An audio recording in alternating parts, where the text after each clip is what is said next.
Okay, part 2.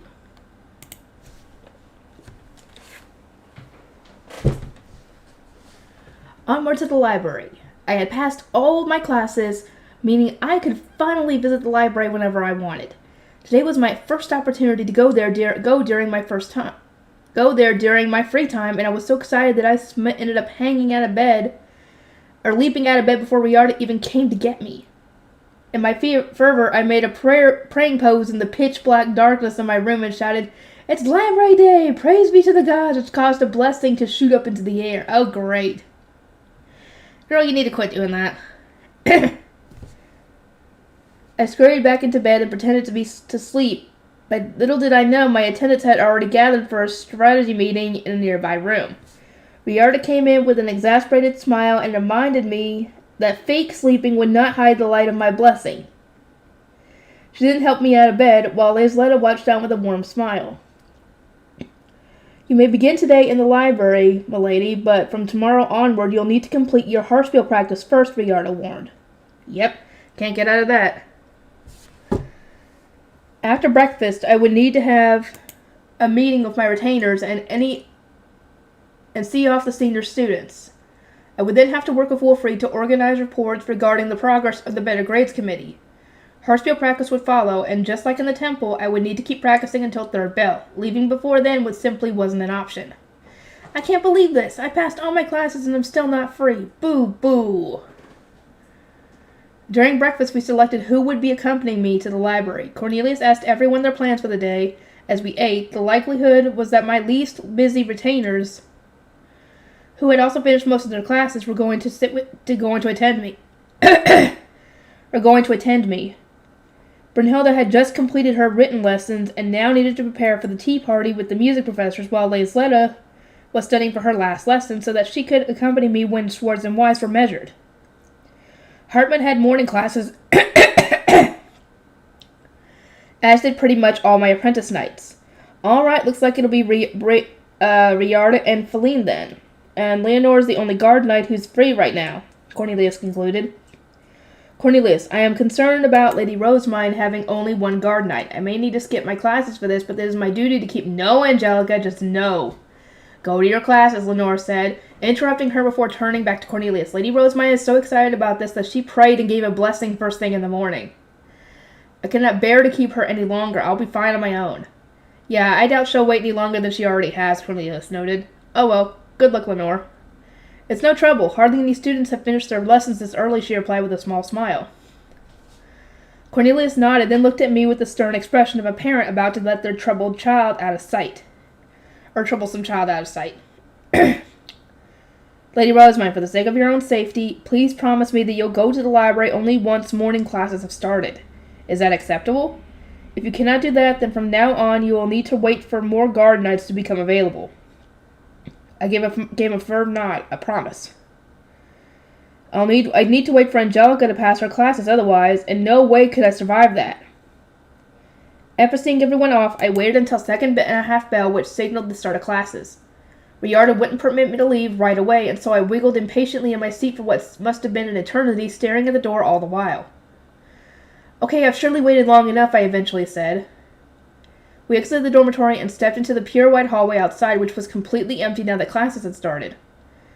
These classes were supposedly being held on the other side of some doors, but no voices leaked through. The only noises were our footsteps and my eager humming. Library, library, oh what a place of joy. Tra-la-la-la-la-la-la. Lady Rosemine, did your musician not completely rewrite the lyrics to that song? Feline asked. I don't see your point, I replied, shrugging off the comment. The library here in the Royal Academy was much larger than the book room back in Ehrenfest Castle, and tearing my way through its contents would be quite the welcome challenge. A challenge I could finally begin, since today was my first time actually getting to read in the library. What song would be more appropriate to sing?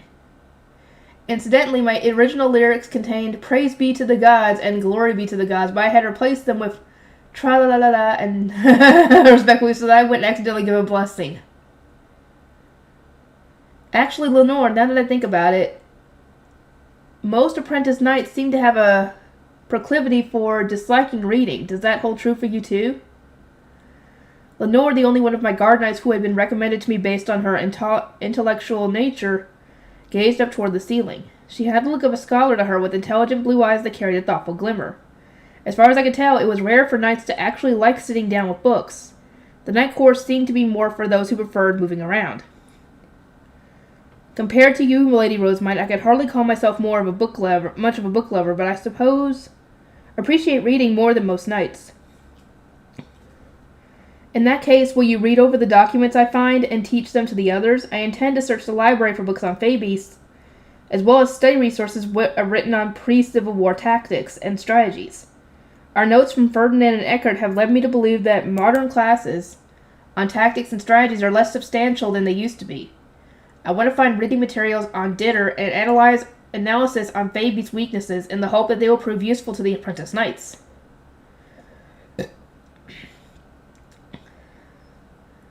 There is no need for you to go through such trouble, Lady Rosemont. I can do that myself another day, Leonore said, but this was something I actively wanted to do. I wanted to feel like a librarian, even if only for a little while. Think nothing of it, Lenore. It is the duty of a librarian, rather the duty of a library committee member, to search the shelves for books, I replied, proudly puffing out my chest. Lenore, along with everyone else, was gazing at me in confusion. Lady Rosemont, what is a library committee? An organization of students that assists the librarians of a school, I explained, but their stares remained just as uncertain. It was another reminder that Japanese school culture was not universal in the slightest. Well, no dip, dude. I'm surprised you haven't figured that out by now.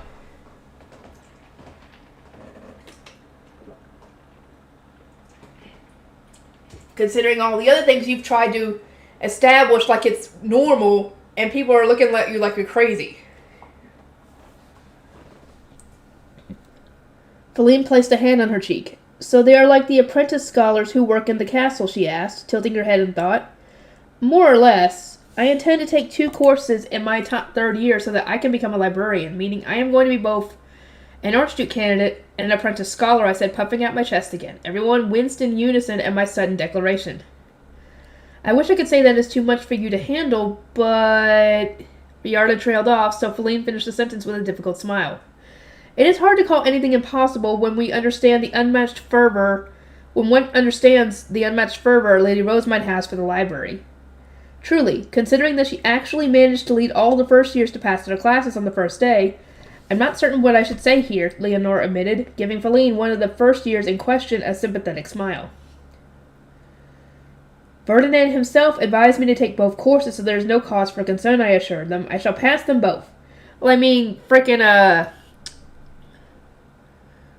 I think, took 3 courses. He took the Archduke course, the Scholar course, and the Knight course. So, yeah, that's, I think she'll do fine.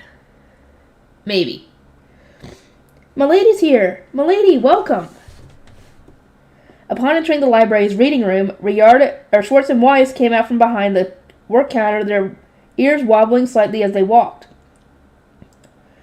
Their voices alerted Solange, who poked her head out from the office with wide eyes. Oh my, Lady Rosemont, she exclaimed. Professor Solange, Schwartz, Weiss, good morning to you all. So Schwartz and Weiss closed their eyes upon reaching me, telling me they had worked hard and that they wanted praise. I stroked their foreheads, pouring some mana into their face stones, while Solange also started making her way over. Good morning to you too, Lady Rosemont. Were you not forbidden from coming here until after you passed all your classes, she asked. I finished them all just yesterday. I worked my hardest for the sake of the library and its books, I exclaimed proudly. Solange gave me a disbelieving stare before looking over at Riarda and Feline for confirmation. When they nodded, she cooed in admiration. To think you would pass even your practical lessons so quickly. I am stunned by your excellent academic performance. Perhaps it was only natural that you would have the qualities necessary to become the master of Schwartz and Weiss. The fact that classes were currently being held meant that there was nobody else in the library, so I could read at my leisure. I gazed around the reading room with a broad grin on my face until my eyes rested on the wide staircase to my left. I've been looking forward to seeing the 2nd floor ever since my first visit. We'll take you. 2nd floor, milady. Happy to have work to do, Schwartz and Weiss began leading the way, their cute little heads bobbing from side to side. The stairs were made of the same ivory material as the rest of the building, and were wide enough that 5 adults could climb them side by side. How many books are there in the library, I asked. If you include the old documents moved to the storage area for preservation, I would say about 30 to 40,000. Good lord, that's the second biggest? What is the biggest? How much is in the biggest? Or rather, where is the biggest one? Girl, you've got your work cut out for if you want to go through all the contents. Solange answered. Schwartz and Weiss bobbed their heads a little more eagerly, seeming to be nodding. Most on first floor, like 20,000. Because classes, everyone reads them. Yes, as they say, the majority of our books are stored on the first floor as study resources, Solange explained. The documents for each subject are preserved, and as Schwartz said, there are about 20,000 in total. So about 10 to 20,000 more are either on the second floor or in storage. Among those 20,000, one could find anything from simple wooden boards to books that were actually bound and made with parchment. The bound ones were written by individuals and then given to the library, and they often covered several different subjects. How do you sort the books that aren't limited to a single subject, I asked. The same way we sort all our other books, Solange replied. We record who they're written by and then put them with the rest. Though it is somewhat rare for such a skilled students to give their books to the library. It must be hard to categorize them in any other way. And it must cause even more problems when one person keeps a book checked out for a long time, I mused. Whoever borrowed it first has all the author authority, Solange replied with a smile. There are never enough books and carols when final exams draw near. If possible, I would divide up the books and organize them better, but I simply haven't found an opportunity. Well, you can let Rosemine do that.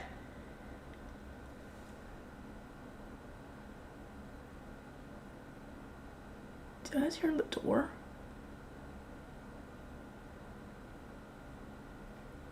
Whatever. I'm going to read them all anyway, so would you like me to organize them according to their subject in the process? Oh my, Lady Rosemine, is that truly your intention? That would be quite the endeavor. Solange was still regarding me with a smile, but in a way that made it clear she wasn't taking my claim very seriously. It was the expression of an old grandma, nodding along to her granddaughter's ridiculous dreams, but I was more serious than I had ever been. Sorry, I'm having a little bit of a difficult time reading it. Freaking glasses, freaking eyes. I can't wait to get rid of the stupid cataract.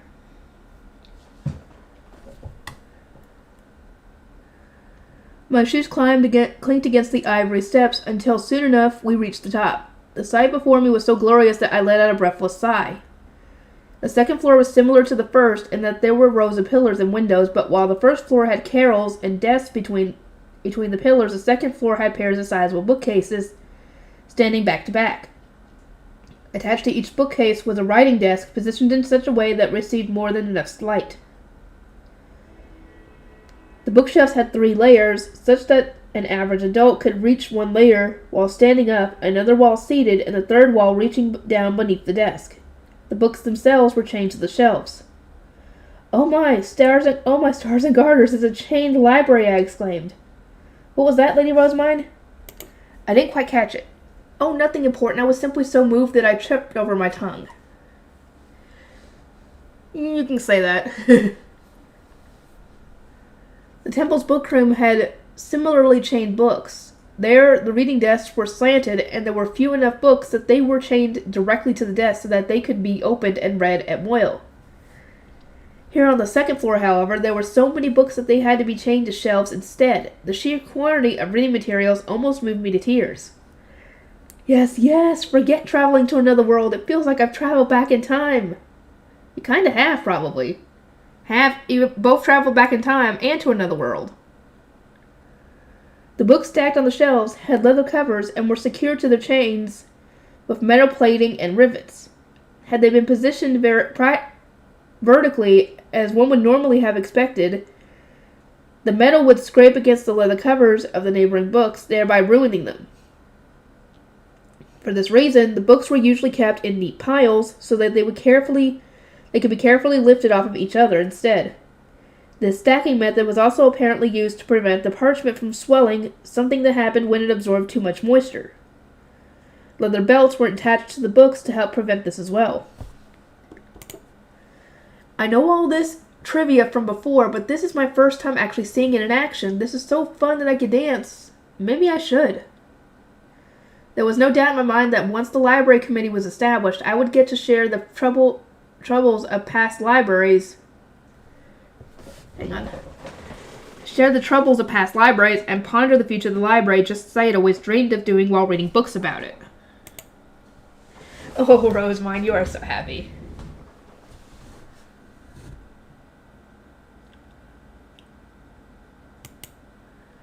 She's ecstatic. Once there are more books, there will be more chains on the bookshelves. People will fight for reading desks in the sun. Hang on.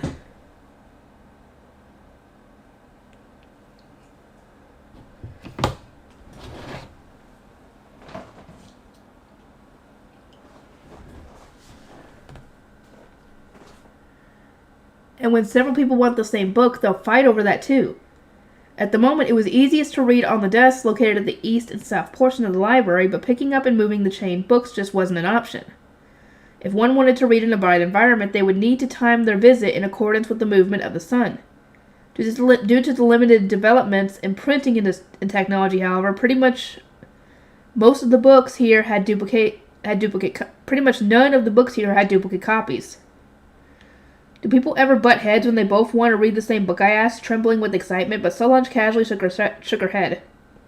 There is no fighting here. Status decides all, and if two students are of the same status, then the person from the highest rank duchy gets priority. Come again?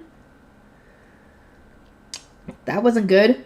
I had mostly ignored the duchy rankings, only bothering with the whole better grades committee thing because Sylvester had asked me to, and it was a bit annoying to have people looking down on me. Now that I found out that they had an impact on who was granted access to books and reading desks, however, they were a far more serious concern. I must do whatever I can to raise Ehrenfest's ranking, I said, but just as I was steeling my resolve to involve the entire Ehrenfest dormitory in my righteous quest, Riarda rested a hand on my shoulder. Please calm down, milady. Few students are going to be prioritized over an Archduke candidate, and you will find that most candidates and archnobles read in their rooms. You will almost certainly not experience any such conflicts. Oh, I see. My enthusiasm disappeared as quickly as it had come into existence. Still, I couldn't help but feel it would be wise to raise Ehrenfest's position in the Academy rankings, if only in case of an emergency of some kind. While my eyes had immediately been drawn to the chained books, once I actually looked around at the second floor, I saw about 1,000 proper books in total stacked on the shelves. Come desks. Positioned across the walls. At the center of the room were bookshelves with boards, bookshelves with scrolls, and even broader bookshelves holding barrel-looking things that contained more scrolls. There were also several reading stands designed for scrolls, as well as sideboards replacing one's ink and pens.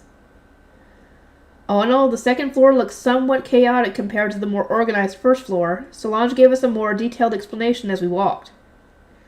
This is where a portion of the research findings made by professors of the past are stored. There are scrolls and boards in addition to books from older generations, he said. Most research was conducted in private, and few professors wanted to publicize their findings, so the library usually only received the documents they were deemed useless after the professors who had written them passed away. Over the years, more and more research was being recorded on scrolls, apparently due to professors being too apathetic to turn their findings into proper books. Doing so required time and money that didn't much care to spend. The end result was fewer and fewer books being added to the library's collection. When I thought about it, I could certainly see librarian Hersher being the kind of person to write her findings on a scroll in a stream of consciousness, then roll it up for safekeeping. Scrolls are easier to make than books, but harder to actually read. The lack of conventional pages meant that searching for certain sections of text was more of an ordeal, and they took forever to roll back up once you were done reading them. They were entirely unlike books, which was easy to flip through and could simply be snapped shut. I do my best to bind the research praised by royalty into books, but... You have a limited budget, I said, finishing the sentence for her. Oh, Professor Solange, what's that statue? I don't believe I've seen it in the temple before. Solange followed my finger with her eyes, then broke into a smile when she saw the ivory statue nestled between two bookshelves. It portrayed a goddess cradling a book that was made of gold and adorned with face stones. That is a statue of Mestionora, the goddess of wisdom, cradling the Grutrishit.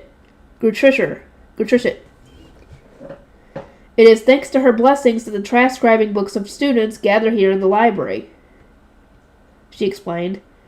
As it turned out, the library in the royal palace had a similar statue as well.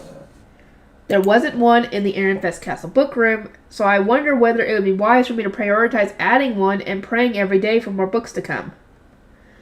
Which book will you start with, Lady Rosemine? Solange asked. Excellent question. I think I will start with the books on the first floor. There are many there that cover similar topics, so categorizing and organizing them shouldn't pose any problems. Categorizing and organizing them, Solange repeated, blinking in surprise. I nodded yes. I'm thinking of organizing them according to subject, grade, and the year they were written, and so on, in order to make finding what one needed easier.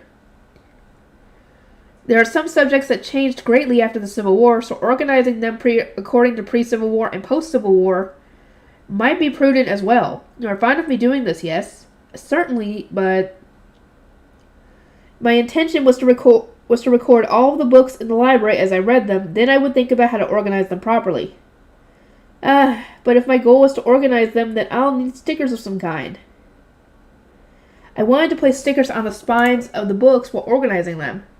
Hide glue was an option, but as it was organic, there was a good chance the stickers would grow moldy or rot over time. These books deserve much better than that.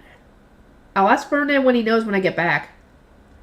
I decided at that moment that I would have stickers made by next year so that I could organize the books according to the Rosemine decimal system.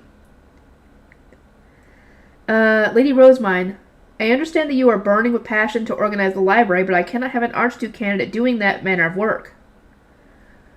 If you would advise me on your planned organization methods, I will take them into consideration, Solange offered, but I wanted to organize them on my own terms.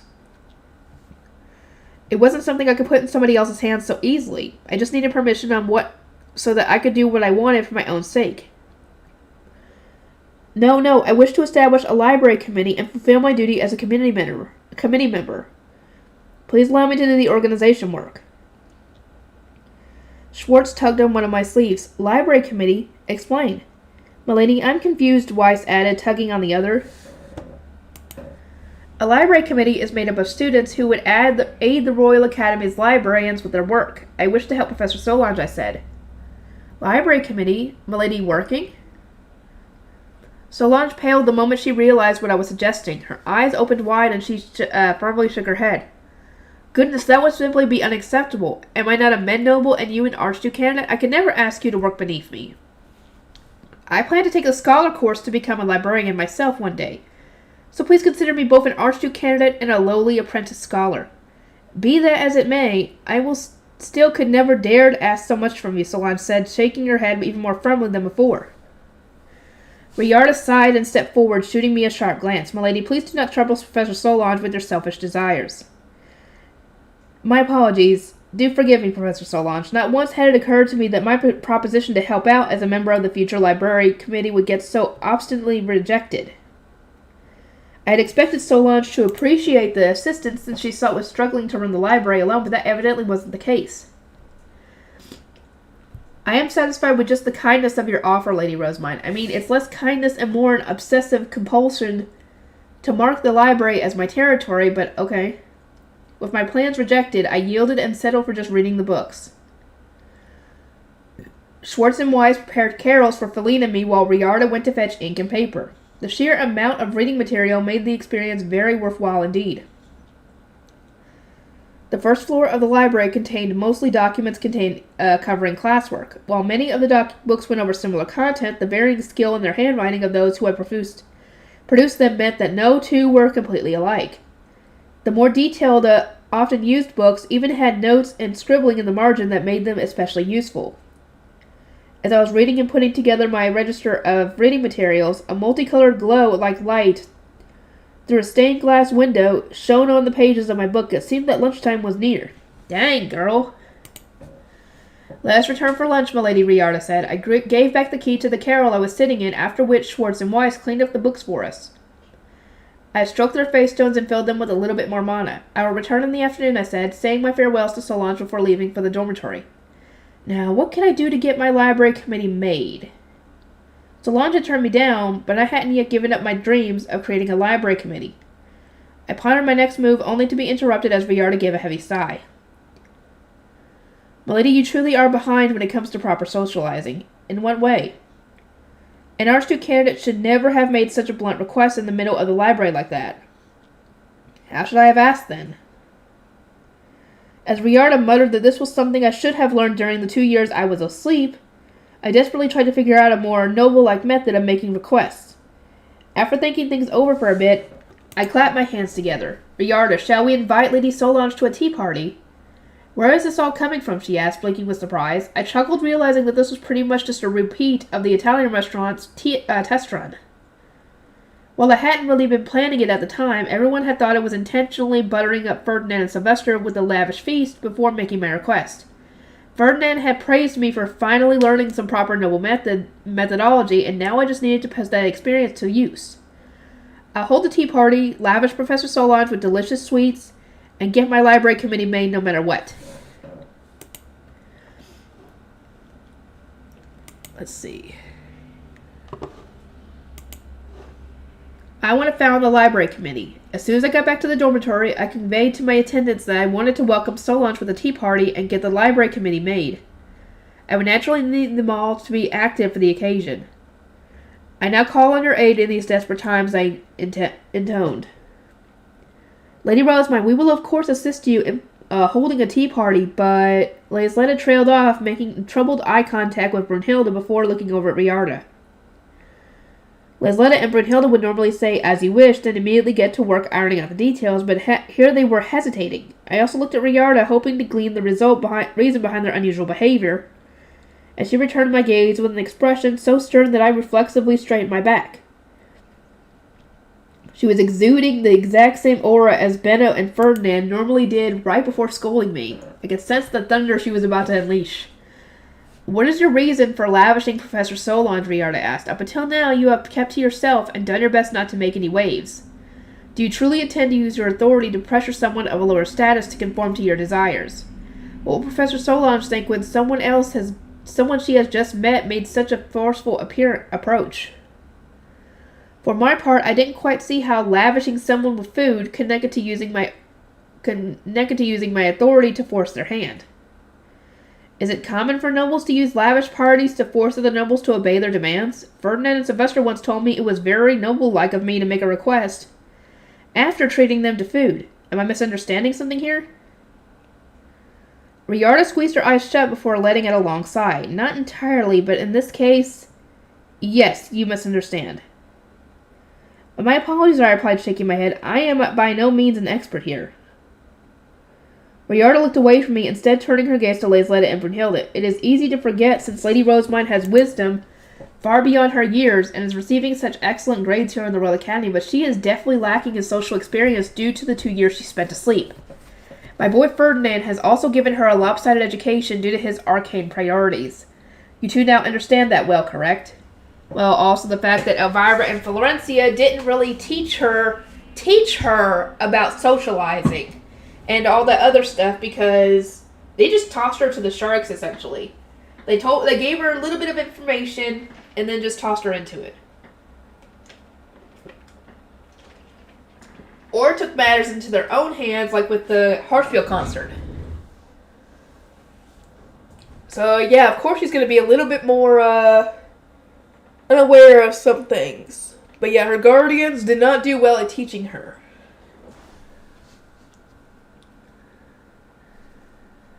Laisletta and Brunhilde both nodded. Lady Rosemine, Riarda continued. You mentioned that you once treated Lord Ferdinand and Lord Sylvester to a feast before making a request, which they then accepted, correct? The meal wasn't intended to curry their favor, but that is what happened, yes. My commoner upbringing really clashed with noble common sense then. In that case, you are not mistaken to think that the feast was a means to earn their favor before you made your request. Such behavior is acceptable because you are of a lower status than them, meaning they could refuse you regardless of whether you lavish them or not. If you want to do this with Professor Solange, however, you would in essence be giving her an order that she cannot refuse. This is because in this situation, you are the one with higher status. Yeah. In essence, a lower status individual treating their superiors was equivalent to a harmless show of gratitude, while a higher status individual doing the same to a subordinate was akin to saying, I'm above you, yet I'm still pouring this much time and money into securing your favor. You know what'll happen if you refuse, right? In other words, it was a blatant threat, a demand for immediate oral confirmation which could then be used against the lower status individuals should they later attempt to back out. I wasn't thinking about it like that at all, I murmured. In my mind, the sweets were nothing more than a means to casually butter up Solange, while the tea party itself would serve as an ideal opportunity for me to mention just how much I could aid her if she accepted my help.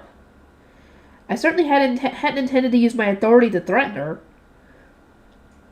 I am more than aware that you have an intense love for books and wish only to involve yourself in the library, but Professor Solange and those around her do not yet understand you well enough, Riarda explained. Your suggestion to host a tea party is especially troubling for Laisletta and Brunhilde because, while they recognize your intentions and are obliged to make the necessary arrangements as attendants, they also realize they are setting up something that Professor Solange is unable to escape from. I swallowed hard at those words. On the one hand, I was relieved that Riarda had stopped me before I had charged ahead of my idea, and that's what you do. You charge ahead without thinking things completely through, and that's what ends up happening sometimes with some of your plans. But on the other, something didn't seem quite right. Actually, Riarda, I was told that professors are higher in status than students at the Royal Academy. Does that not apply to Professor Solange? Does that not apply to Professor Solange also, I asked? Assuming this was indeed the case, making a request during a tea party would surely be acceptable. Rather than Riarda, however, it was Laisletta and Brunhilde who shook their heads at me. You are correct only on paper, Lady Rosemine, Brunhilde noted. Indeed, Laisletta continued, that rule is primarily applicable to the professors who teach classes. Professors from other duchies cannot hope to know the political... Good lord. The political... dang it, what is that word? Minutiae of all their students, and vice versa. So in the classroom, the positions of professor and student primarily dictate interactions. However, milady, recall what Professor Solange once said, Riarda added. Did she not mention that many students completely ignore her request for them to return their books? You could think she could flatly refuse the appeal of an Archduke candidate who is openly lavishing her simply due to her position as a professor. Now that she mentioned it, I can remember Solange looking extremely troubled while refusing my help. Riarda had probably noticed that and came to stop me.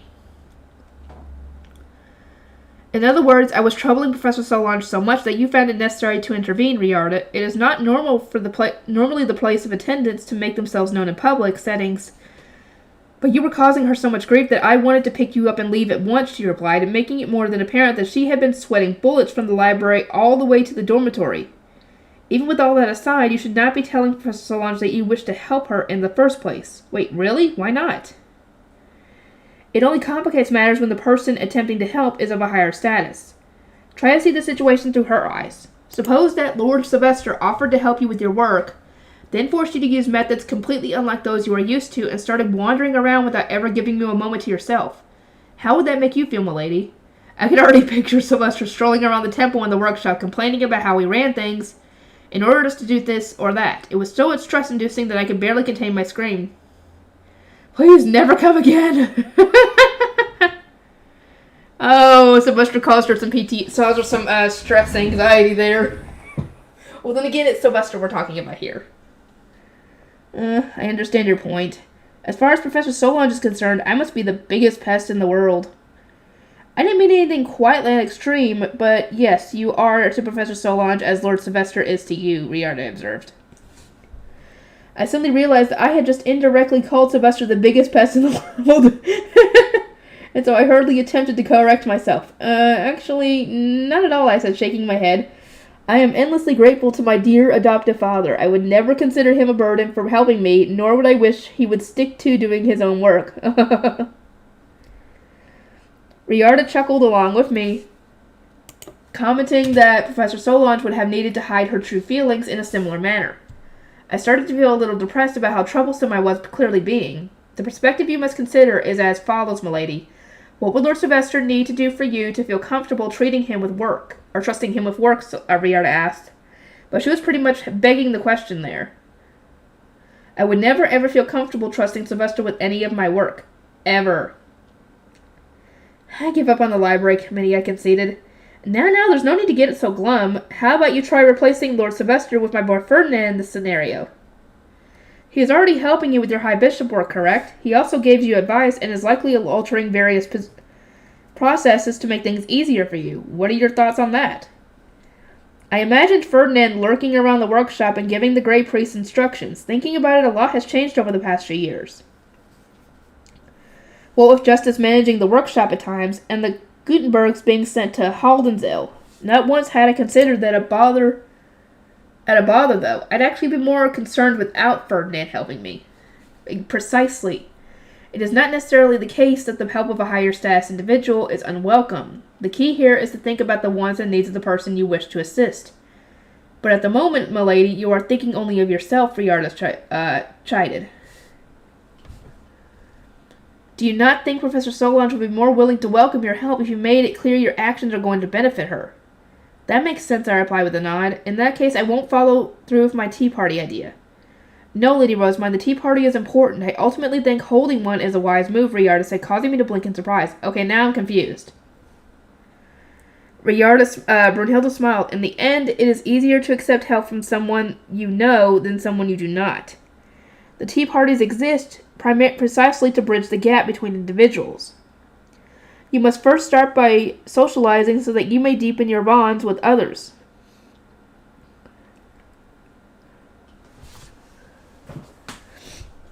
Wait, Brunhilde, think about this for a moment, Lazletta interjected, raising a hand and glancing between the two of us.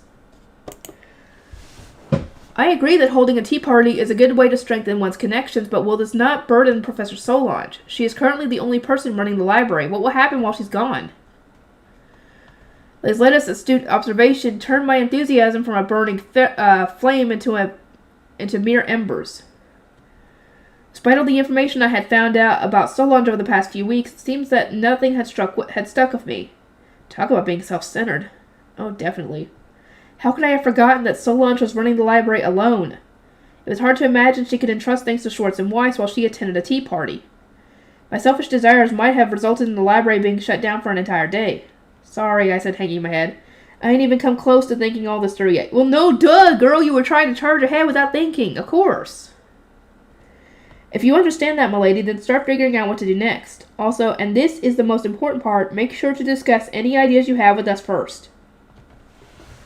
You should tell us what you want done, why you want it done, and what your thoughts on the matter are. Riarda got on her knees so that her eyes were just slightly below mine, took my hand in hers, then lowered her head. It is the job of an attendant to understand the will of whomever they serve without any words being exchanged. However, we have not yet served you for long enough, so we cannot understand you on our own. Even after being adopted by the Archduke, I had spent most of my time in the temple and had gotten knocked unconscious for 2 whole years. Riarda was my head attendant and the first one to be introduced to me in the castle, but even then I really hadn't spent much time with her. My boy Ferdinand warned me about your health, gave me advice, and offered me some potions, but I still know far too little to serve you as I should. I think you have been the best attendant I could ask for, Riarda, I said. In my eyes, she arranged everything I needed without fail, and ensured that things were running smoothly, but she slowly shook her head. All the work I've done for you is that of a third-rate attendant, milady. I stared at Riarda blankly, failing to understand what she meant. If she was third-rate, then did first-rate attendants even exist? Her dark brown eyes seemed to be even more serious than usual.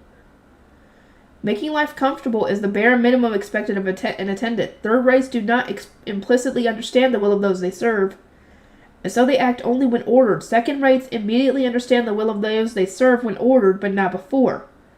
And first-rates act with precision before even receiving an order. And by those standards, you consider yourself third-rate, I asked? It took me by complete surprise how strict Riarda was when it came to attending work. But both Lazletta and Brunhilde were watching on with hard expressions. They both agreed with and respected her.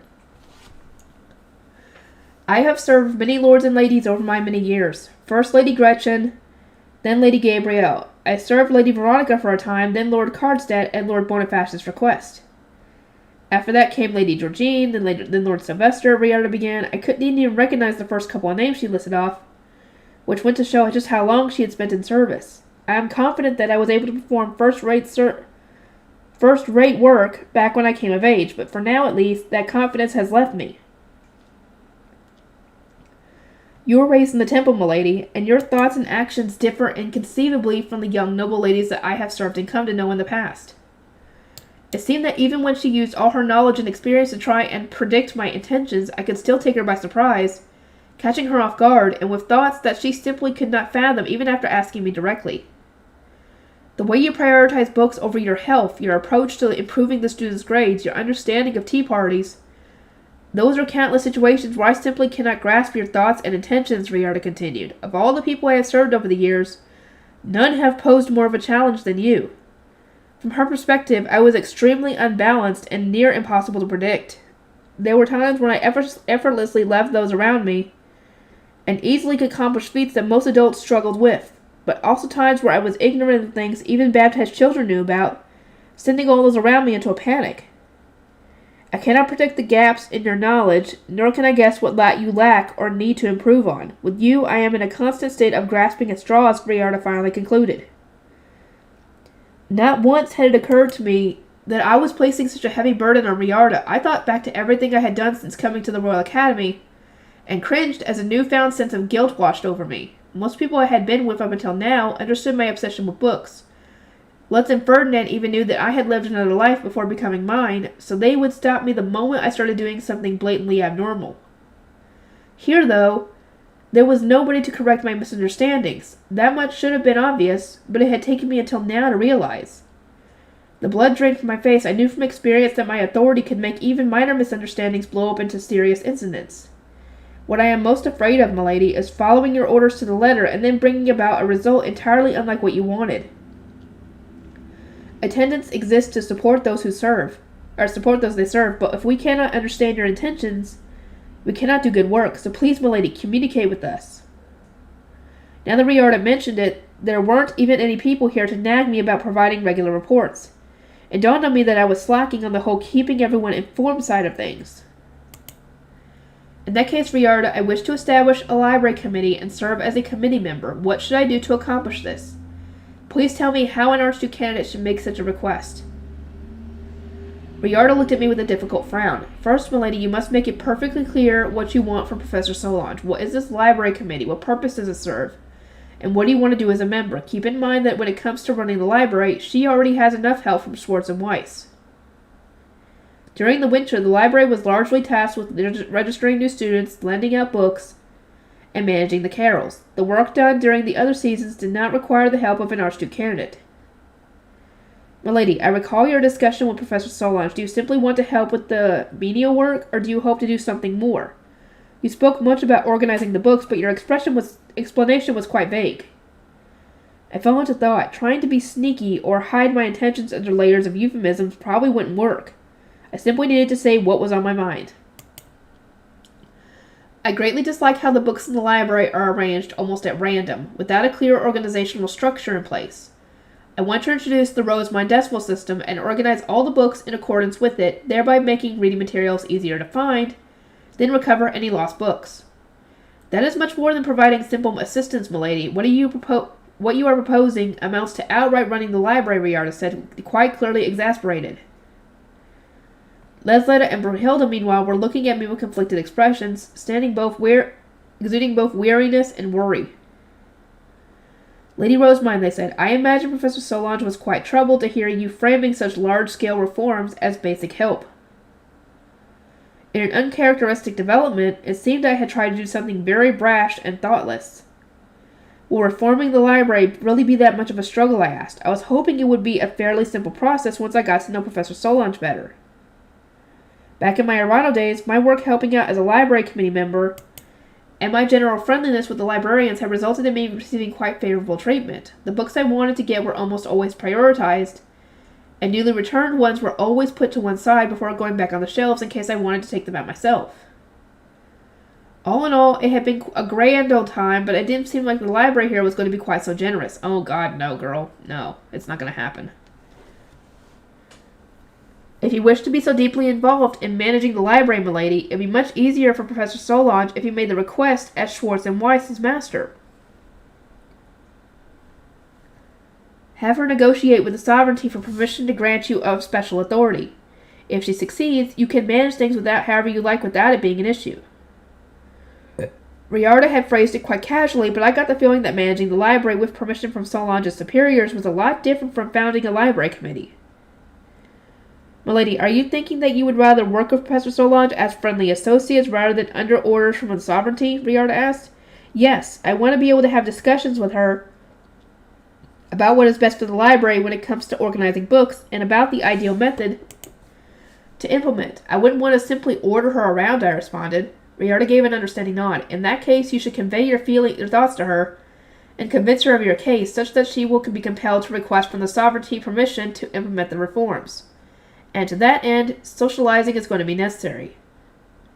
First came talking to Solange about running the library. I clenched my fist with determination and announced, from this point on, I will visit the library every day to make Professor Solange feel more comfortable about having a tea party with me. Milady, the tea party will never happen if you only ever read books. Please divert at least a little of your attention to other matters.